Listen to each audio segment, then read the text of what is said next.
kambere ukuntu noneho proteze zanjye yari yagize yarabanje ikino kibora cyacu nyine kira nze nkwereke sha iki kirenge cyacu inoze yayo iracomokoka bro yayo nyine iracomoka kirenge nyine urumva kijya inyuma nyine kiba kigenda kibyina kugenda biraga mbangiye kugira gute kugifungisha ikirenge ngeze kwa muganga nyine aho nkoreshereza barambwira ati n'ubundi kirenge cyarashaje amabro yayo nyine kubera kuyamena kugira mu mazi iki amabro yayo yarashaje naga ari gufatana ati n'ubundi rakigenderaho igihe gitoya kizongera gicike ugomba kugura igishyashya guys uzi umuntu ukumva ibyo bintu nta mafaranga ufite yacyo nta nuze bikumva nta bushobozi nyine bwako kanya ufite kandi iki kintu kirihutirwa kugikora zambago bambwiye yuko naba afite mu nzu zaba ziri kumfasha ntazo mfite muri kumva icyo kintu ariko ngira Imana mbona uburyo bwo kujya gufungisha nyine barafungira bambwira ati nta minsi buyigendeho reka mbere kuko yari imeze video iri hehe video sorry ho gato mbere kuko no proteze yanjye yari imeze ego hano se bari bubone pro murebe ino video nyine na ino video nayo ndi kwereka umuntu nyine unkorera murebe ukuntu proteze yanjye yishaje hejuru hose ukuntu nyine yari ishaje n'ikirenge umva kidafashe hano hose muri kone ukuntu hari hagiye hashaje bano bantu bazi no gukora by the way ariko shasi ndabona umwanya ngo ngiye gusigisha verne yanjye uri kumva babibonye neza bari uri kubona ukuntu nyine yari imeze ukuntu yari ishaje cyane okay aha nyine nari ndi kwereka umuntu nkorera ndi kumuga ati ifite ibibazo nyine abari nka doctor uri kubwira ibibazo byawe umva ayisana nyine ashyiraho ikirenge gusa iguma ariko n'ubundi imeze kuriya umva bwarakeye njya mu kazi ngeze mu kazi noneho ikirenge gitandukana uri kubona kino kintu cyo hejuru gitandukana na kimwe noneho ngiye kujya mu kazi mwumva ukuntu ariko Imana ni nziza sha mujye musenga n'ukuri ngiye nagiye muri douche ndi bwiyambarire ipantaro n'udusandari n'agapira gasanzwe mvuye muri douche umutima urambwira wambara ba wambaye n'igishati nyine kirekire ambara ba nyine ba uri kubona ukuntu bimeze nk'amasogisi uzi inkuru yakuryohanye wowe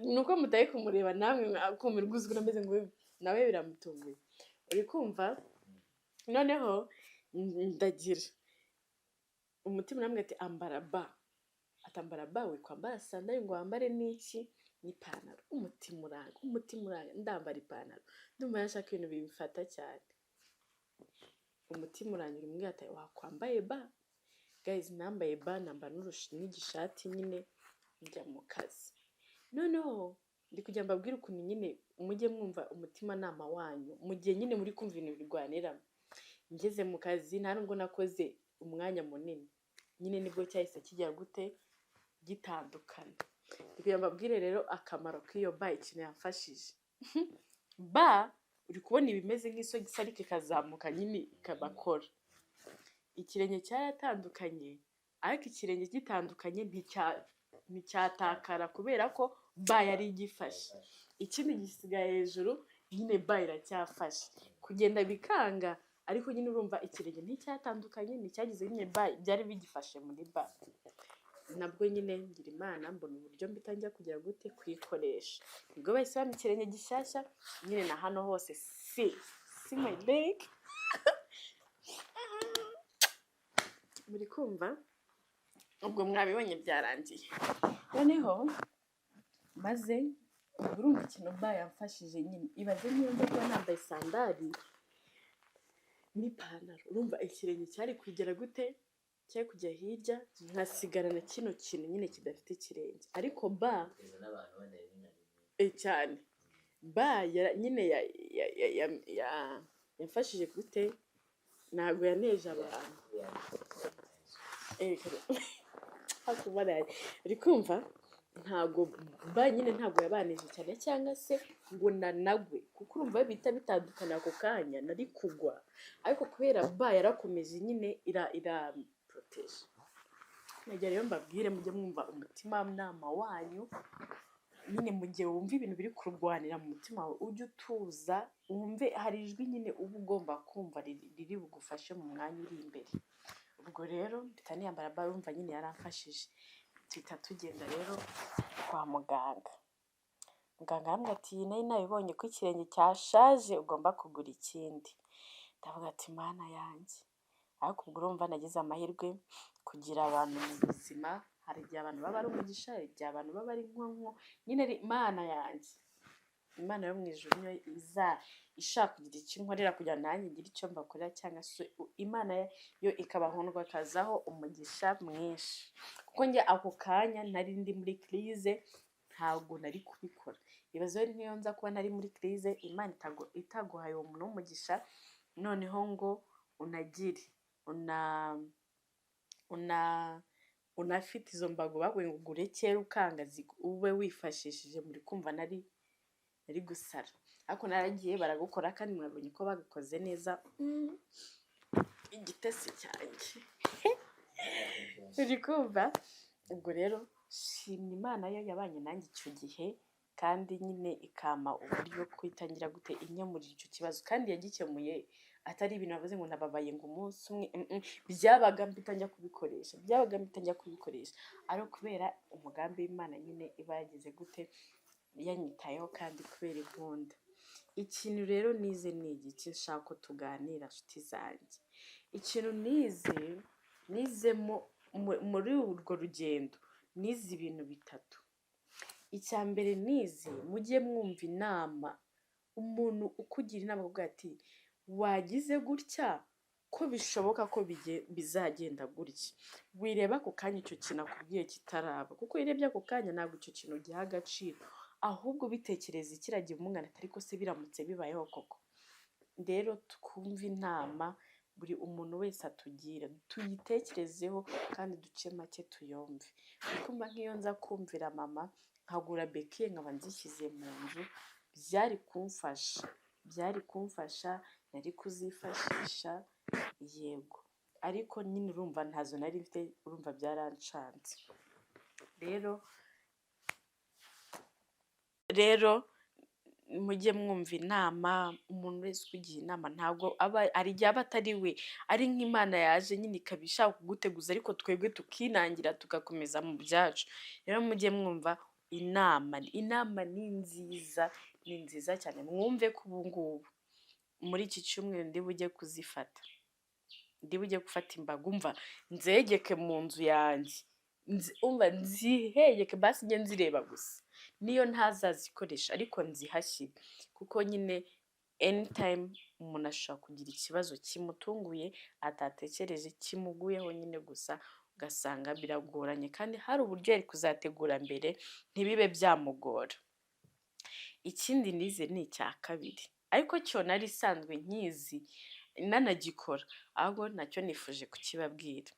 Muri kumva njya gufungisha ikirenge, nagezeyo nari mfite ayo kugifungisha nyine ko birahenda, nari mfite ayo kugifungisha gusa. Umuntu ugikora aba ambwiye yuko nyine n'ubundi nta minsi gifite. Umva nahise numva ndabaye se noneho nzakura he ikigura igishyashya, none se umva abantu babonye kuri TikTok naberetse akavideo nahise nyine mera, nabanje mbitekerezaho ndavuga noneho mwuka byarumwe nzabigira gute, mbanza kugira ubwoba, ariko nyuma njye ndi umuntu utajya utinda ku kintu numva ntashoboye, reka mbita nyine mvuga ati sinyishoboye, ubwo nyine uko kizagenda kose nuko ikintu nyine ntari buhindureho. Biragoye ko nkijyanaho umutima wanjye wose, ntabwo nyine mba numva njye nanakwiruka, rero kugira ngo nirinde kwirushya mu mutwe ku kintu nari bukore, ku kintu nari buhindure ako kanya, biba bigoranye, mbita mbanza kugira gute kubyirengagiza. Rero ikintu nababwiraho nyine mu gihe ikintu kikuguyeho gutyo, mani wikwistressa, banza uturishe ubwonko bwawe wibuke yuko hari ikintu ngiye nabonye, Imana ntabwo yakwanga kudufasha. Ikindi cya kabiri, Imana ntabwo ishaka kuduta nyine ngo ivuge ngo genda gutyo, ahubwo Imana yo iriza muri cya gihe dufite ibibazo, muri cya gihe dufite ikibazo tutari bukemure, tutari bugire ikintu dukoraho, Imana yo iraza ikaba iri kumwe natwe, ntabwo ihita igikemura ako kanya wenda, ahubwo yo iza kuguha imbaraga zo gukomera, zo kwihanganira icyo kintu no gutegereza igihe icyo kintu kizakundira. Rero mu gihe uhuye n'icyo kintu utari bukemura ako kanya, utari bugire gute, tuza umutima wawe wemere bwa bushobozi bw'Imana ubwakire, kuko usanga ba bantu benshi bahita basara bakarira, agahinda kakabica, bakagira gute bakagira gute, usanga ari ukubera batabuze imbaraga zo kwihangana, ahubwo ntabwo baba baturishije umutima wabo ngo bakire za mbaraga Imana iri buze kubashyiramo zo kwakira icyo kintu, zo kukimenyera nyine ngo bakomeze ubuzima. Kandi iyo wamenye nyine, iyo wakiriye ikintu uzi ko biroroha no guhita ubona inzira igikemura, yaba ari wowe uyiboneye cyangwa se yaba ari undi muntu uje akayikubonera, ariko biroroha nyine iyo waturishije umutima wawe, ntupanike, ugasenga ukanizera ko Imana idashaka kwemera ko icyo kintu kibi kiri bukubeho. Ikintu nabashije kumenya ni uko Imana ntabwo ishaka gutuma ubabara, ntabwo yo ubwayo iba ibishaka, kandi nanone ntabwo iri buvuge ngo ntabwo ibi bimubabaza ngo reka mbikumire ngo ndeke ko bimugeraho, nowe irabireka bikakugeraho, ahubwo yo uyemereye cyangwa se yo wowe washyizeho umuhate, ibyo bintu birakugeraho ariko ntibigire icyo bigutwara, bikaza bikagenda bikagusiga uhagaze, bikagusiga ukiri wa wundi, ukumva nyine waratsinze, warabirwanije. Rero mujye mwizera yuko Imana idashaka kuguta muri icyo kibazo. Iyo wizeye ko Imana idashaka kuguta muri icyo kibazo, uba umunyembaraga, ukabasha kugisolvinga nyine mu buryo bwiza kandi bitagukomerekeje. Ikindi cya gatatu rero, ubwo icya mbere cyari kumvira inama, icya kabiri ni kwakira ikintu nyine wumva ko kikuremera, ukacyakira nyine ukanakigira, ukashaka uburyo nyine uvuga ati ntabwo Imana, ukizera Imana ishaka byose. Icya gatatu rero, icya gatatu ni izi, singeze ku cya gatatu, ahubwo siko numva bise biba bine. Icya gatatu ni proteze yanjye igipfa, urumva ngiye namaze igihe mbizi neza ko itameze neza, mbere y'uko ipfa nari mbizi ko itameze neza, before mbibwira umuntu nari nizeye ko ashaka kunguriza nkazamwishyura, icyo kintu ndumva nagize kukibabwiraho, arankatira nyine ambwira ko bitakunda ndindire business yibanzigire, bikumva kandi serious pe nari kuyamuha, sinzi nimba ajya areba ibiganiro byanjye, ariko nari kuyamuha kandi nkayamuha igihe nabimubwiriye, kuko icyo gihe bwo nari mfite amafaranga nzabona mu gihe nari namubwiye, kandi nari kuyamuha pe, nyine arabyanga. Impamvu mvuga ngo arabyanga, ntabwo amafaranga nari mwatse nari mbizi neza ko ashaka kuyabona, cyangwa se agakora ikindi kintu cyatuma agira gute, ariko ubwo nyine we wabona anyway, ntabwo wenda ashobora kuba yarabyanze, ariko nawe wenda ayo mafaranga yari afite ikindi kintu ari buyakoresha, tureke kumubleminga, wenda nawe yari afite ibindi bintu byihutirwa yari kuyakoresha, arayanyima. Iki naho nize rero, ubu sinshobora kongera nyine kwihutira kubwira umuntu, gusaba service umuntu nyine ngo mubwire ikibazo cyanjye, ubundi mu busanzwe ngiye sinzi kuvuga ngo ngende mbwire umuntu ibibazo byanjye ngo ndire, nyine birangora kubera umuntu open nkamubwira ibibazo byanjye, ariho ahantu benshi bakunda kuvuga ngo ujya ubabara, ese ngo ujya ugira ibibazo, ahubwo ugasanga ninjye nyirabibazo, aho kubera ntakunda kwereka umuntu nyine yuko aho hantu niho nari ngize, kandi noneho nabyigiye ku muntu mubi Imana imbabarire, nabyigiye ku muntu n'ubundi nari nzi neza ko uwo muntu ntajya amvugisha, ntitujya tuvugana, kabone nubwo ari umuntu wa hafi wo ikumva ari umuntu wa hafi, ariko ntabwo ari we nari kubwira, nakoze ikosa ntabwo ari we nari kubwira. Rero ikintu nize ko mu gihe uri mu kibazo, icara utekane utuze, ubanze umenye umuntu wa nyawe uri bubwire ikintu, ntimugahubuke, kuko hari igihe uhubuka ugasanga uwo muntu ubwiye si we wari kubwira, uwo muntu ubwiye ntabwo ari we byarebaga. Rero icyo gihe ufata umwanya, ntuhubuke, ugatekereza neza, ukabijyana gake gake, ukabona umuntu ukwiye wo kuyibwira. Hari n'igihe utabona umuntu ukwiye wo kuyibwira, ahubwo noneho iyo ugenze gake utuje ukihangana, Imana yo ubwayo iguhuza na wa muntu bireba, wa muntu umva icyo kintu kiri burebe kabisa, nta wundi kiri burebe. Mwige rero kumenya abantu mwihutira kubwira abaribo. Icya kane rero, muri ibyo byose kiruta ibindi byose, urasenga. Njye narasenze, narababwiye ko namaze igihe mbizi neza ko proteze yanjye ifite ikibazo, ariko itaraba grave ngo igeraho itandukana gutyo. Nari mbizi ko izaniza nyine uko nagenda ishaka gucikira mu muhanda, ko yari ishaje. Icyo gihe narasenze, agenda yanjye niyo ibizi, naranditse Mana impa ukuguru kuzima, nyine ubwisimburangingo nzima, Mana aca inzira, ndasenga, bigeraho sinarambirwa, ahubwo ndavuga ngo Mana komeza. Noneho byageze aho mbona kuyikoresha, kuyisanisha nyine biri kugorana, ndavuga noneho Mana yanjye reka nsenge, Mana rinda iyi ngiyi ntizavunike ngo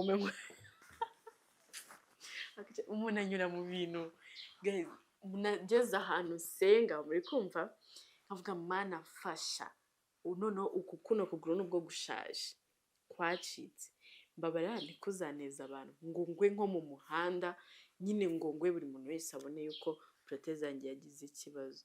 Cyangwa ariko muratekereza, sinzi abantu benshi, ngiye nkora mu mujyi, akimana n'igitangaza, muratekereza nk'iyo ndi nko mu mujyi, ari nk'ukuntu mba ndi kugendagenda nyine, wenda ndi nko kureba abakiriya, ndi nko kugenda hehe, Mana yanjye ikirenge kigatakara iriya n'ikindi abantu bo mu mujyi noneho bavuga ati ngaho uyu we kandi bite. Noneho njyewe ukuntu bitagaragara cyane nk'iyo nambaye ipantaro itamfashe, ibaze noneho kuba umuntu atari yabibonye ko mugaye, ajya kubona akabona ikirenge hariya ikindi hariya. Narabitekerezaga nkumva ubwoba, nkagenda ngasenga, nkabwira Imana, Mana mfasha kundindire kuno kuguru, ukurinde sinzagwe, ukurinde Mana yanjye, aho kuzacikira kuzacikire, nyine ndi ahantu hari muri kwe. Kandi koko uko kuguru gucika Imana kwaranteguje muri discipline, ntabwo kwigeze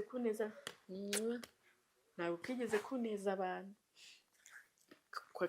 karinyeganyije nyine, ndabyumva ko kadafashe neza, bucya ngenda ngarutse noneho nta cyagiye byacikiye, murumva ntabwo byansebeje kubera nari nambaye ntabwo cyatata nyine, umva mbese cyacitse muri discipline. Urumva ko n'Imana nyine yagiye igira ite indinda. Rero mu kibazo, nimba ubona ikibazo cyawe kitarakemurwa nk'uko ugishaka, ahubwo senga, usabe Imana basi iguhe kukibamo, ubwire Imana ngo basi mfasha umpe kukibamo, nyine ntikigire indi ngaruka kinera, ntikigire gute, paka igihe wowe uzaza nyine paka igihe isaha yanjye iragera. Hari ikintu bakunda kutubwira ngo isaha yageze, isaha yawe ntiragera, igihe isaha yanjye yageraho uyu munsi ndyamugirira ejo. Rero senga noneho Imana ibane nawe kugira ngo ikugeze kuri ya saha yawe. Icyo kintu rero nicyo gikuru kugira ngo tuganire. Icyo kintu usanga abantu benshi, ukavuga ngo reka ntange urugero wenda ku bakobwa, ugasanga umukobwa aragize, abonye mugenzi we arashatse, ugatangira kwiheba, noneho ngize imyaka ingahe ngo reba Imana, ugatangira guta icyizere no kugira gute, isaha ye yari iriye. Noneho ikintu uri bukore, senga Imana ahubwo ibane nawe muri urwo rugendo rwo kugumirwa paka isaha yawe igeze iguteturuye. Mbese usenge Imana mubane muri icyo kibazo, muri urwo rugendo rw'icyo kibazo, nyine igushoboze, iguhe imbaraga, iguhe nyine ukomera no kuguha imbaraga nyine zo kugendera muri icyo kintu cyakubangamiye cy'ikibazo ufite. Usenga Imana iguhe imbaraga zizakugeza kuri ya saha yawe. Ibyo bintu rero bine narabyize, hari harimo ibyo nkunda, ibikeya nkunda gukora, ariko hari n'ibindi byaje ari bishyashya nkavuga ati noneho reka nige ibi bintu. Rero urwo rugendo rwanjye niko rwagenze. Urwo rugendo nyine mu gihe ntari maze, ibyo bintu nibyo byambayeho kandi byagiye bibaho mu minsi itandukanye. Ikindi abantu bakomeje kumbaza, hari abantu benshi bakunze kuri TikTok ko hariho narindi minsi myinshi bari kumbaza ngo Madiba yagiye he? Madiba arahari kandi ameze neza, nanjye meze neza, usibye ko nyine yarari mu bintu byinshi, nawe dufite akazi kenshi ari kubura umwanya. Nanjye rero nibyo nari ndi kurwana nabyo, turi no gushaka nyine uburyo twajya dukora kenshi gashoboka. Ubwo ni Madiba nyine ari amahoro, hatagira no kubona kuri YouTube nyine umuntu nikoranye ikiganiro akaza kuvuga ngo Madiba aracyari mu kazi kenshi, ariko mu minsi iri imbere nabwo araba, twese turabazwa, nawe araba yagarutse, dukomeze noneho dukore cyane. Indi nkuru rero nabazaniye ko numva se ndi umukinnyi wa filime mute.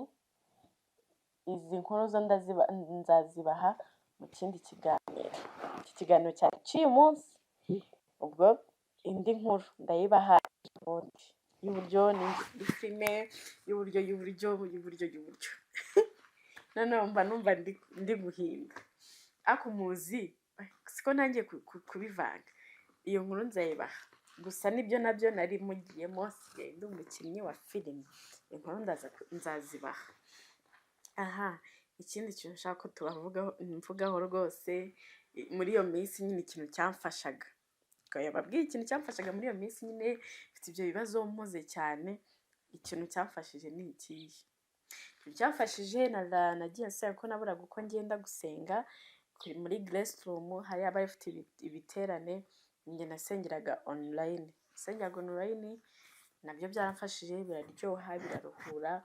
Gusenga ni byiza, ni ukuri buri muntu wese njye namushishikariza gusenga. Gusenga birabohora, gusenga birakiza, gusenga bitanga ubuzima, gusenga ni ubuzima ubwabyo, gusenga ni umunezero ubwabyo.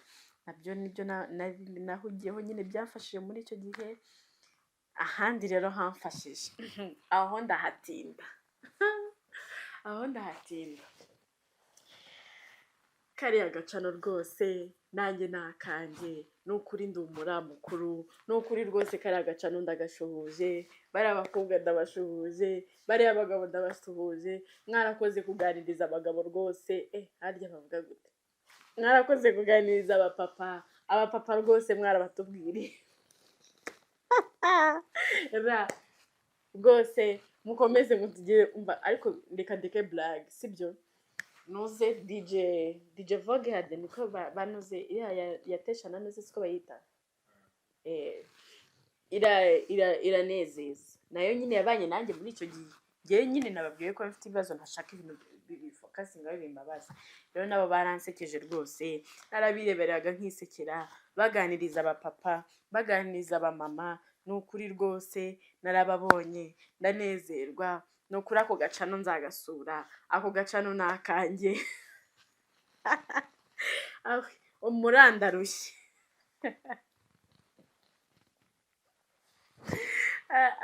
ariko byose ndi gutebya. Iriya cano iri so funny, nta stress haba. Rero nabo baramfashije. Mujye mureka hari ikintu nkunda kuvuga ngo ikintu umuntu wese wagize uruhare mu byishimo byawe ujye umushimira pe. Rero kariya gacano rwose karamfashije, abaganga rwose baranejeje cyane. Harya babaye n'abakira, ndumva barabaye abapapa, abamama, baba n'abanyeshuri. Ni ukuri rwose ibyo bigano byose nabyo byagiye bituma stress yanjye nyine igenda ijya down down down. Rero umva nibyo nahugiyemo aha nakoraga siporo ariko hari igihe nzakora ikiganiro ndi gukora siporo. Mbere ukuntu nkora siporo shange ndiruka abantu muvuga ngo wiruka gute, hari igihe tuzajyana muri siporo nkayibereka. Rero umva iyo minsi yanjye yose nuko yagenze, nibyo nahuye nabyo. Rero mbabwira ngo nagarutse, kandi noneho nagarutse igihe kiza ibintu byanjye byose byagiye ku murongo. Gukora ibiganiro byajyaga bindushya guys, ntabwo biba byoroshye. Hari umuntu ubona umuntu wenda asohoye ikiganiro niyo cyaba gisa nabi, niyo cyaba kimeze gute, ariko man bitamworoheye. Rero uburyo bwabonetse nzajya nkora kenshi gashoboka, kenshi kagize gute gashoboka. Naje rero iki kiganiro cyari cyo kubasuhuza no kubabwira ibintu nari mugiyemo kugira ngo twongere. Rero nibyo nahugiyemo, nibyo rero byari byaratumye ntinda kuza gukora, ariko ubu icyerekezo cyabonetse, tugiye kuryoha. Rero mukomeze mushyigikire, mukomeze mume subscribe ku muntu utarakora subscribe, ndetse kandi amakomenti yanyu mujye muma ibitekerezo nyine, mumbwire uti wagira gutya wakosora iki, nta muntu muri kosa, igitekerezo ati inama nakugira gira gutya itwaye gutya. Rero ndabashimiye rwose kandi ndabakunda, dukomeze tubane.